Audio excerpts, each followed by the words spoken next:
Loads of questions this week coming in from you guys. We're talking how much travel is too much travel, how much range you should be getting out of your e-bike battery, and should you buy an e-mountain bike or a mountain bike? Isn't an e-mountain bike and a mountain bike the same thing? Not quite. Time for a debate.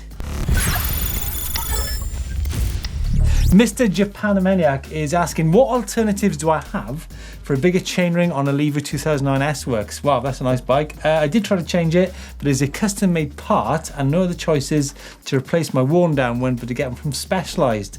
Now, this man is asking for some alternatives to Specialized. Are there any? So first up, it's not a custom thing from Specialized. It's a standard 104 BCD chainring, narrow wide, and there's plenty of manufacturers offer those out. You've got threaded inserts on there on the standard Specialized chainring, but people like Hope and other chainring manufacturers will do a chainring with a threaded insert. Now, chainring sizes, maximum you can fit is a 36 tooth on there as standard, but there is an aftermarket plate you can fit to the chain guide to raise it up a little bit more. You can put a 38 tooth chainring on there if you want.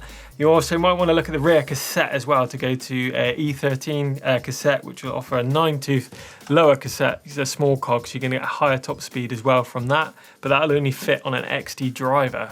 So there you go, wise words from Chris Smith. Alternatively, you're going to maybe ride some faster roads. Chumley Warner, Chumley, it's good to see you back.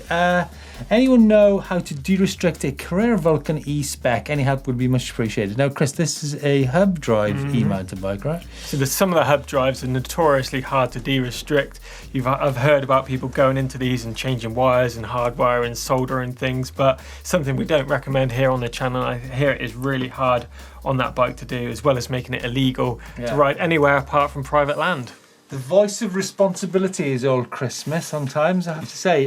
Now, QPA is asking, hello, standard speedometers of adjustable wheel tyre diameter for accurate reading.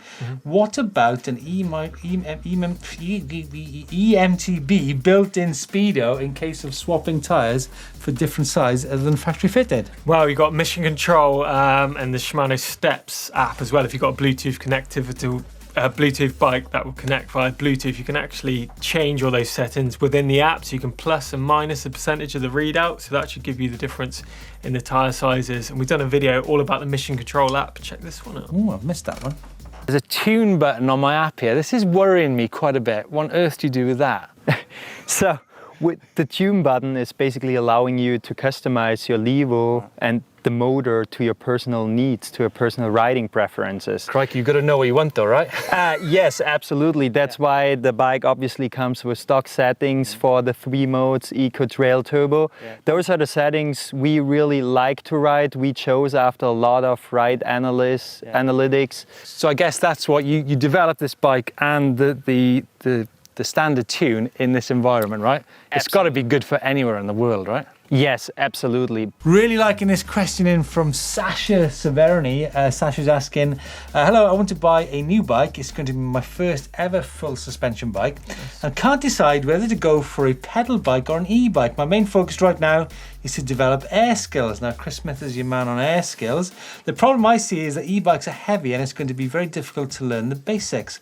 Also, I fear that constant use in bike parks is not good for e-bikes.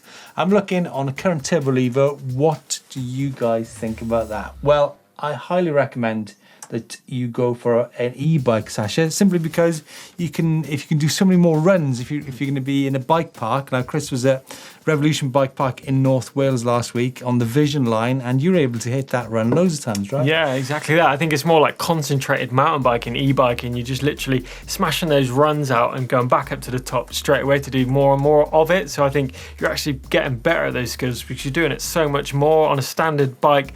Okay, it might be slightly lighter and you might find that slightly beneficial, but actually riders find e-bikes a bit more confidence inspiring because of the stable stability in that, and plus the amount of riding that you actually get in, rather than going to a jump spot traditionally is on a downhill, so you've got to get to the bottom, then you either ride up or push up. But on an e-bike, you're simply riding 10 times more, I'd imagine. Yeah, Sasha, the e-bike is a far stronger brew than the old-fashioned mountain bikes. And we've actually done loads of videos on riding your e-bike at bike park. Check this one out. Yay!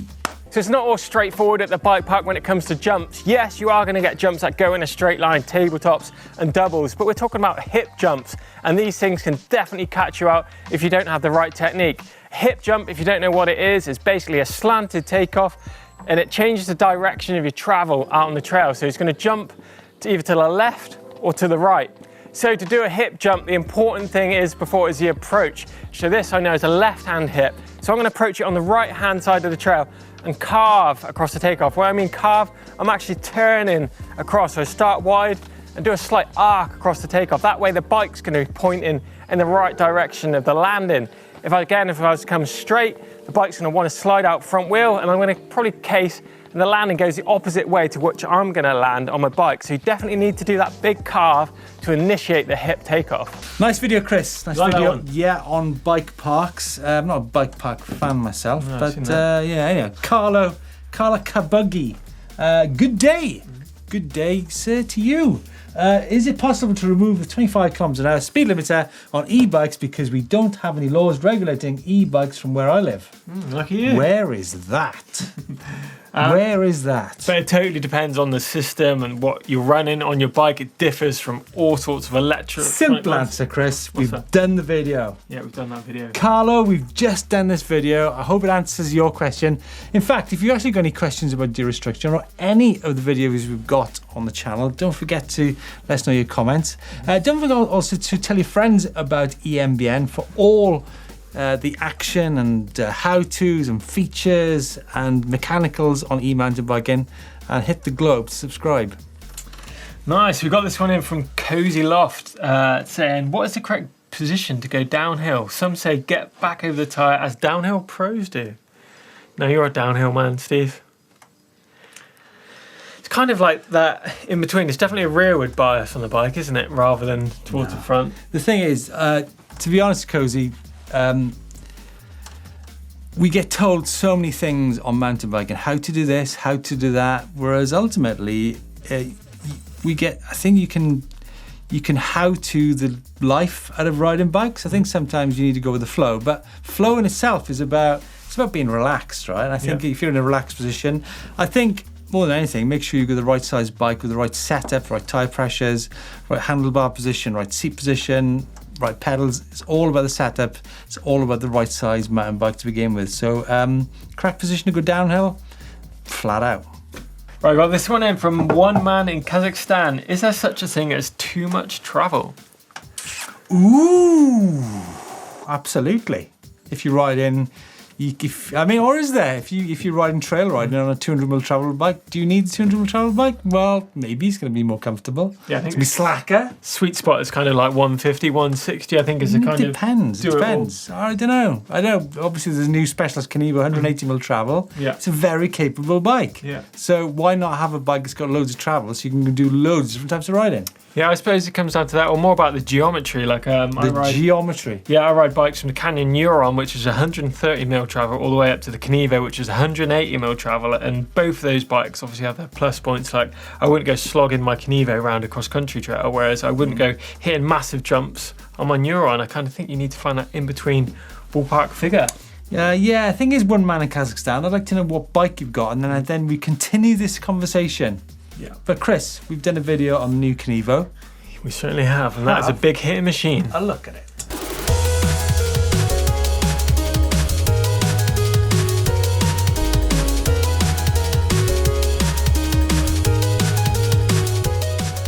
Both the Enduro and the Kenevo then are some of the very latest examples of where long travellers come to.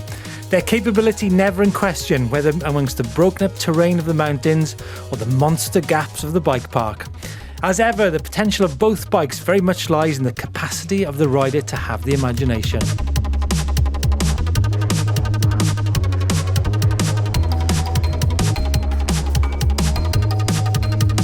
The Enduro continues to take Enduro to the next level, and of course the Kenevo has the potential to enable us to get to places we've never dreamed we'd ever be going to. Big day, big bikes, even bigger horizons. Last question in coming from Lizel Castles. She says, hi. Hi. New to e-biking, just bought a Specialized Levo 2020 with the 500 watt-hour battery. What kind of range should I be getting?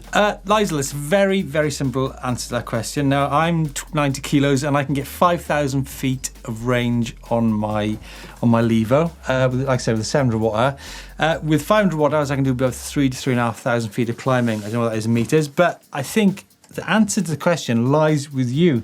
I think you should go out for a ride and ride in eco mode and see how much climbing you can do. Ride in trail mode, see how much climbing you can do in that mode, and also to go and ride in turbo. So you've got that information there. So for whatever ride you go out on, you've got it in the back of your mind how much you can do. So the question lies with you. Exactly. But that's it for this week's show. Don't forget, if you guys want to get involved, drop some comments in the box below. Hashtag Ask EMBN, then your question. Hopefully get back to you on next week's show. If you want to stick around, check out the new Specialized Kenevo. That one's down here. Give us a thumbs up if you enjoyed it. So drop your comments box below. Smash the globe in the middle of the screen to subscribe to EMBN to make sure you're not missing out on any content.